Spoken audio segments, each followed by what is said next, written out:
और बताइए दोस्तों, कैसे हैं? उम्मीद करता हूँ कि आप लोग अच्छे होंगे। बाकी मैं क्या आज इतिहास, प्राचीन इतिहास को लेकर उपस्थित हुआ हूँ, जिसमें नए साल क्यों मनाई जाती है, आइए जानें। और ये इतिहास है भीमा कोरे गांव का। ये जो नया साल मनाने की जो पद्धतियाँ हैं, इससे ऐतिहासिक घटनाएं जुड़ी हुई हैं, जो ऐतिहासिक घटना और इतिहास के तरफ इंगित करता है। तो यहाँ पर देखिए कह रहा है तारीख 1 जनवरी 1 महीना 1818 में ये भीमा कोरे गांव में एक बहुत बड़ा युद्ध हुआ था। मतलब बहुत बड़ा। जैसे देखिए कुछ चीज़ें हैं जो मैंने एक वीडियो में आप लोग से कहा था कि जो हमारे इतिहासकार हैं, इतिहासकार ने इतिहास को छुपा कर रखा।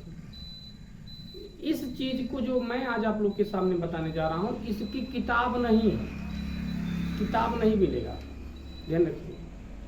और छिटी पुटिया मतलब छिटा पुटा कहीं करे मतलब कहीं कहीं नेट पर या गूगल पर आपको सर्च करने के बाद मिल जाएगा। तो बड़ी दुख की बात यह है कि हमारे लोगों को लोगों ने मूर्ख बनाया और मूर्ख बना करके मूर्ख रखने का साजिश भी किया। और मूर्ख कैसे बनाया कि जो हमारी पुरानी परंपरा का इतिहास था उसको वेद बना दिए गए। और वेद में ये लोग कह दिए कि वेद शूद्रों को पढ़ने का अधिकार नहीं है। अब तो एक दिक्कत और हो गया थोड़ा कि भाई जिसको हमको पढ़ने का अधिकार नहीं है तो हम जानेंगे कैसे। तो हुआ क्या, वेद बनाए और सारा पूर्वांचली इतिहास जो पूर्व की इतिहास थी, जैसे बौद्ध कालीन होता है, पाली भाषा की इतिहास कालीन होता है, नालंदा विश्वविद्यालय की कालीन होता है, बुद्ध के, अशोक सम्राट का, चंद्रगुप्त मौर्य का, इतने जितने भी इतिहास थे इसको सब वेद में गठित कर दिया गया और वेद 4 बना दिया गया। अब वो वेद को हमको वहां तक पहुंचने का अधिकार नहीं है तो हम कैसे जानेंगे। और बाकी चीजें क्या हो गई, अदर किताबों में वेद से छांट करके इतिहास हमारे बीच में परोस दिया गया। कुछ चीजें अब इतिहास को लेकर के बड़ी दिक्कतें होती थी, तो पुरातत्व विभाग ने इस पर एक अमल किया, कहीं कहीं खनन प्रक्रिया चलाया। खनन प्रक्रिया के दौरान कुछ इतिहास को सामने लाया गया। जैसे बहुत से ऐसे देश है और बहुत से ऐसे जगह है तो खोदने के बाद पता चलता है और इसमें तमाम महापुरुषों के इतिहास दफन कर दिया गया, जमीन में दब गई है। अभी देखिए भीमा कोरे गांव में जो ब्रिटिश का शासन था, ब्रिटिश के, अब देखिए किसके बीच में हुआ था लड़ाई, पहले जानेंगे। और सुनिए, अगर आप नहीं पढ़ेंगे तो भाई मूर्ख रहेंगे। और मूर्ख पढ़ाई करने के लिए आपको फीस लगेगा, पैसा लगेगा, मेहनत लगेगा, लेकिन मूर्ख बनने के लिए खाली आपको समय लगेगा। आप किसी के पास बैठिए, वो आपको बात आएगा, आप सुनेंगे, आप मूर्ख बनते जाएंगे। आप सुनिए तो समझते क्यों नहीं है, सुनिए, समझिए और उसके बाद तर्क करिए, उसके बाद मानने लायक हो तो मानिए, और नहीं तो भले से पढ़ा रहा। अगर हम बता रहे हैं, आप लोग को समझा रहे हैं, पढ़ा रहे हैं तो सुनिए मेरी वीडियो को, देखिए, समझ में आ रहा है समझिए, नहीं समझ में आ रहा तो उनसे झगड़ा करने की क्या जरूरत है, छोड़ दीजिए, आगे बढ़ जाइए,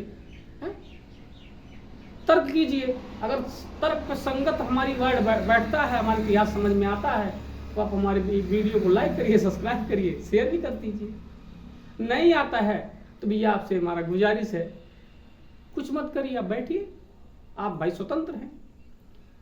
तो हमको लोगों ने क्या किया, अभी एक वीडियो मैंने दिया था तो बहुत अच्छा चला और उसमें एक कोई कमेंट किया था कि मैलपुत्रा गणेशा, कोई विदेश से हमारे पास कमेंट किए थे, सर इसको ट्रांसलेट करिए। मैलपुत्रा गणेशा मतलब गणेश जी मैल से कैसे उत्पन्न हुए। बड़ी हंसी आती है, कहना नहीं चाहिए, लेकिन लोगों ने हमको मढ़ के दिया और हम लेकर के बैठे भी हैं, चलाते भी हैं।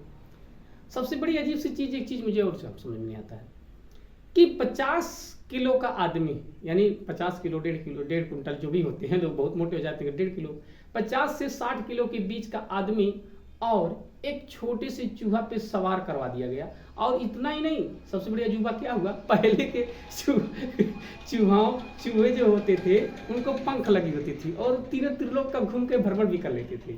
एक घटना में मुझे पढ़ने को मिला था, शायद वो धार्मिक किताब थी, जब हम लोग पढ़ रहे थे तो कहा जाता था कार्तिकेय और कृष्ण शंकर जी से, कार्तिकेय जी शंकर जी को अपना सम्राट देना चाहते थे। ध्यान रखिएगा, मैं इतिहास की बात कर रहा हूँ।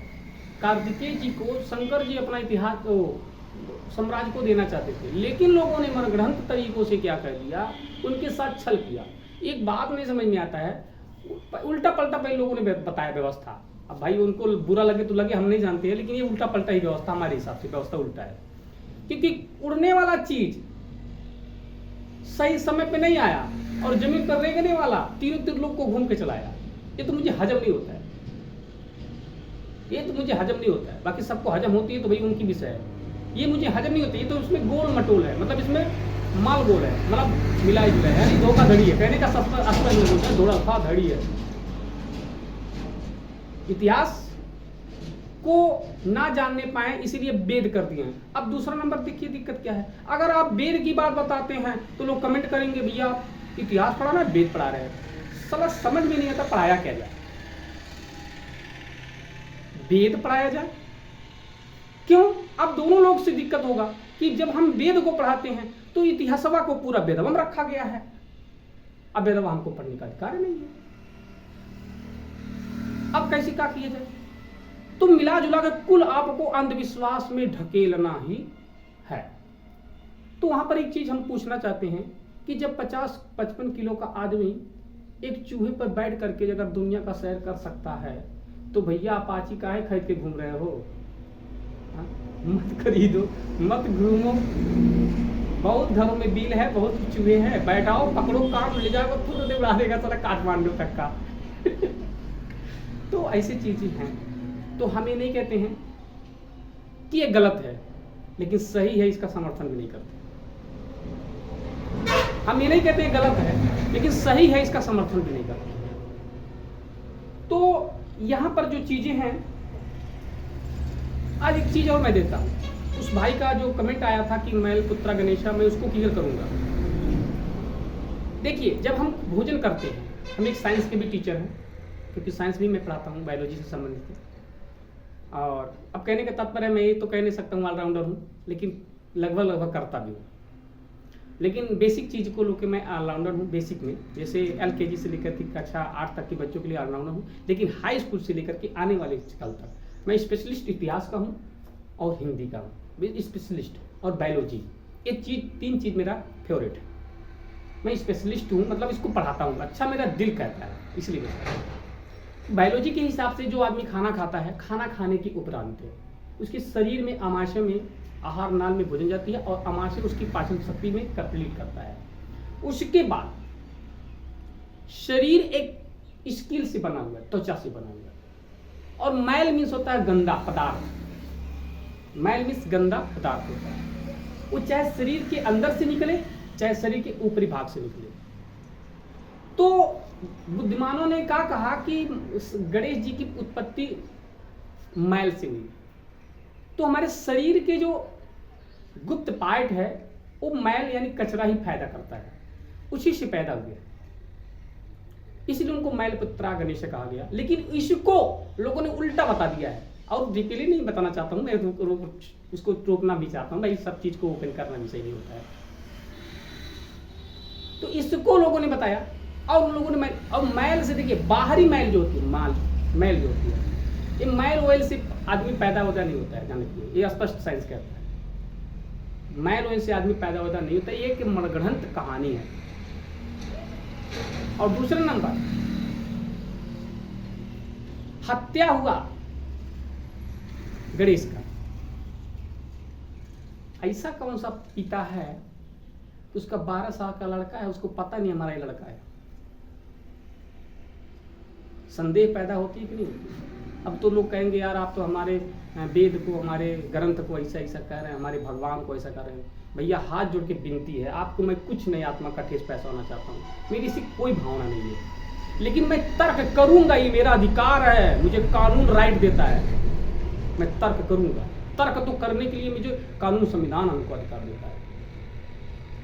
मैं तर्क से बात कर रहा हूं, न कि मैं आपको आत्मसम्मान को, आपके ग्रंथ को गलत साबित कर रहा हूं। मैं तर्क कर रहा हूं, और तर्क करना मेरा 100% अधिकार है संविधान के अंदर। इसीलिए कोई इस पर विरोध ना पैदा करे, कोई इस पर अनाप शनाप टिप्पणियां ना करे। मैं ज्ञान के लिए खाली बता रहा हूँ, समझ में आए तो समझिएगा, नहीं समझ में आए तो उनसे आपसे कोई झगड़ा नहीं है। मैं ये मत सोचिएगा कि मतलब इससे बस ऐसा कह रहा हूँ, ऐसा कोई मेरी बात सोच नहीं है, लेकिन मैं तर्क कर रहा हूँ तो ये गलत है। अगर 12 साल का लड़का कितना भी बड़ा हो जाएगा तो कितना बड़ा हो जाएगा, शरीर तो शरीर की तरह होता है। और हाथी का बच्चा अगर वो 12 साल का नहीं 5 दिन का रहेगा तभी भी उसका सिर इतना बड़ा होगा। इतना नहीं समझ में आता सारा, इतनी मोटी गले पर इतनी मोटी हाथी का सिर कैसे सेट हो, ये भी सोचने की बात है। तो गणेश पुत्र अमैल पुत्र गणेश जो कहा गया है ये बिल्कुल गलत है।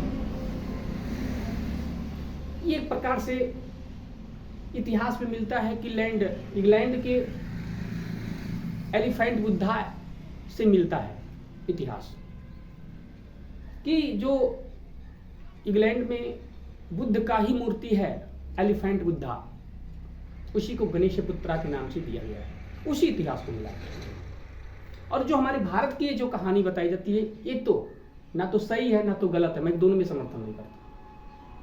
ये खाली मन गढ़ंत कहानी है, खाली हमको मनोरंजन करने के लिए, ना तो इसको फॉलो करने लायक है ना तो अनुसरण करने लायक है। एलिफेंट बुद्धा विदेश में मिलती है इसकी इतिहास, इसकी ग्रोथ भी मिल गया है, सब लोग एलिफेंट बुद्धा, उसी एलिफेंट बुद्धा को गणेश का नाम दिया गया है और ये इतिहास से संबंधित था। चलिए मैं ज्यादा दूसरी टॉपिक पे चला गया था, अब मैं यहाँ पर आता हूँ कि देखिए प्राचीन इतिहास की जो बात होती है, नए साल को क्यों मनाया जाता है। नए साल हमारे लिए सही बता दमदार चीजें, नए साल जो जनवरी आती है ओबीसी के लिए, दलित के लिए, एससी के लिए एक सही नया साल आता है, क्योंकि नए साल जनवरी से लेकर के जनवरी से उनके जीवन का शुरुआत होता है ओबीसी और एससी एसटी माइनॉरिटीज की, जनवरी से उनके जीवन का शुरुआत होती है। क्योंकि 1 जनवरी के दिन पहले एससीओ को आजादी मिली, जब मराठा और ईस्ट इंडिया कंपनी दोनों यानी पेशवाओं बाजीराव द्वितीय और फ्रांसीसी एक स्ट्रॉन्स नाम के जो ईस्ट इंडिया कंपनी के सेनापति थे, और पेशवा के मराठा पेशवा के बाजीराव ने पेशवा को क्या किया, और यहाँ पर एक टुकड़ी और थी जो महार रेजिमेंट, जिसको चमार रेजिमेंट के नाम से भी जाना जाता है। चमार रेजिमेंट में उसके सिद्धनाग नाम के एक बहुत बड़े योद्धा थे, जिन्होंने अपने इतिहास को कायम करने का काम किया। इसलिए कहा गया है, जो आप लोग कह देते हैं ना दलितों को अनाप शनाप, देखो दलितों से सीखिए, आप लोग झगड़ा मत करिए, सीखिए उनसे। उनकी ना तो कलम कमजोर थी और ना ही तलवार, दोनों मजबूत था। तो हमारे कहने का तात्पर्य है अपना आप मजबूत है। तो सिद्धनाग ने क्या किया, पेशवाओं ने क्या किया था, संभाजी महाराज को औरंगजेब से पकड़वाया था, और औरंगजेब ने संभाजी महाराज को पकड़ करके बड़ी बुरी तरह से उनको मार दिया था। इस चीज को सिद्धनाग ने बहुत छोटे थे तभी देख लिए थे, और ये कसम खाते थे मैं इसका बदला जरूर लूंगा, अगर पेशवाओं से लड़ने की जरूरत मुझे पड़ गई तो मैं बहुत तरीके से लड़ूंगा, बड़ा अच्छा से लड़ूंगा। और ये दिन का इंतजार था, आ भी गया। क्योंकि देखिए जो इंसान सोच लेता है अपने दिमाग में वो कर देता है, वो होता है, प्रकृति उसके साथ घटना भी घटाती है। ईस्ट इंडिया कंपनी ने प्रस्ताव दिया, पेशवाओं को लड़ाई था, ईस्ट इंडिया कंपनी और पेशवाओं में लड़ाई करना था। ईस्ट इंडिया कहती थी कि अगर पेशवाओं को हरा देंगे तो हम अपने मराठाओं पर जाकर के भारत में कब्जा कर लेंगे। इसके पास सेना जो थी ईस्ट इंडिया कंपनी के पास 834 में, यानी 834, जिसमें लगभग 500 पैदल थे और 300 घुड़सवार थे और 24 तोपें थी, 26 पाउडर तोपें थी, ध्यान रखिएगा। और पेशवाओं के पास 20,000 घुड़सवार था और पैदल सेना 8,000 था और 2,000 तोप थे, पूरा टोटली 28,000 सैनिक था पेशवा के पास, बाजीराव के पास। घमासान युद्ध था। इस युद्ध को समाप्त करने के लिए अंग्रेजों ने कहा कैसे लड़ेंगे। अंग्रेज ने चमार रेजिमेंट के सिद्धनाग को प्रस्ताव देते हैं कि आप हमारे तरफ से लड़ाई कर लो, पेशवाओं को हरा दो, तो जो कहोगे सो मैं तुमको दूंगा। सिद्धनाथ ने कहा नहीं, मैं ऐसा नहीं मान सकता हूँ, क्योंकि मराठा हमारे देश के रहने वाले, हमारे देश में रहते हैं, बेशक हमारा दुश्मन हो या कुछ भी हो, मुझे लेने देने नहीं है, लेकिन वो हमारे ही पास रहता है, हम एक ही जन्मभूमि में जन्म लिए हैं। मैं उसे पूछ लेता हूँ, पूछ लूंगा, अगर वो कहेगा जो चीज़ आप दे रहे हैं अगर वो दे देगा तो मैं आपकी तरफ से नहीं लड़ूंगा। मैं अपने देश से गद्दारी नहीं कर सकता, मैं आपकी तरफ से नहीं लड़ करके अपने पेशवाओं की तरफ से लड़ूंगा। इस चीज़ को सुनने के बाद जब बाजीराव के पास जाते हैं सिद्धनाथ और कहते हैं कि सर, मैं अगर आप कहें तो हम अंग्रेजों का छक्का छुड़ा दें। इस पेशवाओं के नायक ने कहा जानते हैं, तुम शूद्रों को हमको बटालियन मिला के अशुद्ध बनाना है, तुम जहाँ हो वहीं रहो, तुमको नहीं चाहिए। उन्होंने कहा अंग्रेजों ने मुझे प्रस्ताव दिया है कि अगर आप हमारी तरफ से लड़ेंगे तो हम आपको कुछ देंगे। सर आप क्या देंगे? उन्होंने कहा हम सुई की नोक के बराबर आपको कुछ नहीं देंगे। सीधे सीधे पेशवा। सिद्धनाथ को बड़ा जलन हुआ, बड़ा इससे आया। भाई कल्पना करिए, अगर आप कोई आपको ऐसा बोल दे कैसा लगेगा? अरे तुम जान लीजिए क्या करेंगे, अब वो आप ही चलेंगे। गुस्सा न हुआ, आपने चलाया, उसने बात ठीक है। और ये अंग्रेज ने कहा था इसके पहले दलित के कमर में झाड़ू, ध्यान रखिएगा, पैर में धागा, पैजनिया बांधो, जो आप छन छन बजता था, कड़ा जिसे कहते थे, हमारी माताएं पहनती थी। पहले कड़ा होता था, ऐसा जो जलवा में डाला जाता था ना, वैसे कड़ा टाइप का। तो लेकिन फर्क क्या था, वो चांदी होती का होता था, तो कड़ा पहनती थी। तो वो गुलामी का जंजीर लगी होती थी, गुलामी का कारण था। तो कमर पीछे झाड़ू होती थी, गले में हंडी होती थी और कमर में घंटी बांधी होती थी, पैर में धागा बांधा होता था। तो अंग्रेज ने कहा अगर तुम हमको युद्ध जिता देते हो तो मैं ये तुम्हारी हंडी पंडी हटवा दूंगा, तुमको स्वाभिमान वापस ला दूंगा। तो इन्होंने कहा ठीक है, अगर यही चीज हमारा पेशवा हमको दे देता है तो हम आपके साथ क्यों लड़ेंगे? तो पेशवा के पास इस शर्त को रखा गया। पेशवा ने ठुकरा दिया इस बात को, और इस बात को ठुकराने के बाद आगे चले जाते हैं। और ईस्ट इंडिया कंपनी 2-3 दिन के बाद युद्ध होने का संभावना होता है, और पेशवा इस बात को जान जाते हैं और ईस्ट इंडिया कंपनी में ना लड़ाई करके डायरेक्ट महार रेजिमेंट पर लड़ाई हो जाती है। और उस समय शिविर में 500 लोग थे, ध्यान रखिएगा, और 28,000 पेशवाइयों ने जा करके अटैक कर दिया। और जानते हैं उसका परिणाम क्या हुआ? 8,000 28,000 और 500, यार कितनी समानता है। यानी ऊंट के मुंह में जीरा, ऊंट के मुंह में जीरा। लेकिन उन जीरों ने क्या किया? 500 लोगों ने मिल करके इतनी जबरदस्त तलवार चलाई कि 28,000 पेशवाओं को जैसे मूली काट के सलाद बना डाला। और एक पेशवा यानी एक चमार के हिस्से में 56 या 65 लोग हिस्से में आए। 65 में आप पूरा कर लीजिए, बदमी निकल जाएगा, हिस्से में आए।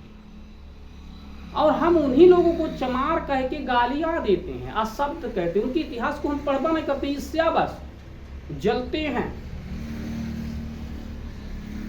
उन्हीं को चमार शब्द कह के पढ़ाई करते हैं, उनके इतिहास को पढ़ो। और हमारे लोगों के पास जब पढ़ाई लिखाई हो जाता है, थोड़ा धन होने आ जाता है, तो चले जाएंगे तीर्थ यात्रा करेंगे। कभी भी सौहार्द दिवस पर, सिद्ध ना कहो, सौहार्द दिवस पे जो मऊ में हमारा है, वहां पर आप अपने बच्चों को ले जाओ यार, तुम्हारे बच्चे अपने इतिहास के पूर्वजों को देखेंगे, नाम पढ़ेंगे, फलाना हमारा दादा बाबा दादा, तब तो यार तुम्हारे लोगों को समझ में आएगा, हाँ यार हम लोग राजाओं के खानदान से, लड़ाकू खानदान से थे। अब तुम जाते हो जल चला के चले जाओ, तो तुम्हारा लड़का भी जल चला के चलाता है। ये हम नहीं कहते हैं गलत करते हो, लेकिन अपने बच्चों को अगर साहसी बनाना है ना, तो वो धाम पर ले जाओ जहां आपके इतिहास को दफन किया जा रहा है। अगर नहीं ले जाओगे तो आने वाली कल दूर नहीं है, फिर गुलामी में आप जा सकते हो। ये संभावना 100% दिख रही है, क्योंकि हम तो लड़ाई छोड़ दिए, लेकिन जो हमको गुलाम बनाया था, गुलाम बना के रखा है, वो अभी लड़ाई लड़ रहा है, बशर्ते हथियार से नहीं, दिमाग से। और हम कहते कहाँ फलाना में मारे आता, हम क्या करें? कोई बोलिए हमें मार लगा फलाने, मारता तो है आपको, लेकिन ऐसा मारता है दर्द नहीं होता है। आप हारे हो, हार चुके हो, लेकिन सिद्धनाथ के पद चिन्हों को चलो, सुनो, समझो, हम ये नहीं कहते हम जाके लड़ाई तलवार लेके काटे शुरू कर दो, लेकिन जरूरत पड़े तो कभी झुको, पहले छेड़ो मत, पहले छोड़ो मत, पहले छेड़ो मत बाद में छोड़ो मत। ये मेरी सिद्धांत है। पहले छेड़ो मत, फिर बाद में छोड़ो मत। पहले गलती ना करा, बाद में गलती करके अगर क्यों ज्यादा तो कोई छोड़बो ना करा। ये मेरी है, ठीक है ना। तो सिद्धनाथ ने इतिहासों को मैं जब पढ़ा तो मेरे अंदर ये भावना आया कि पहले छेड़ा ना, बाद में छोड़ा ना। क्योंकि हम गूगल से भी इस चीज़ को प्राप्त किए थे, गूगल से मेरा समर्थन था, तो मैंने इसको देखा, बड़ा अच्छा लगा, तो हमने कहा यार इसको पढ़ाना चाहिए, तो उसने पढ़ा दिया। बाकी मैं अगली वीडियो मिलेंगे, नेक्स्ट बाय।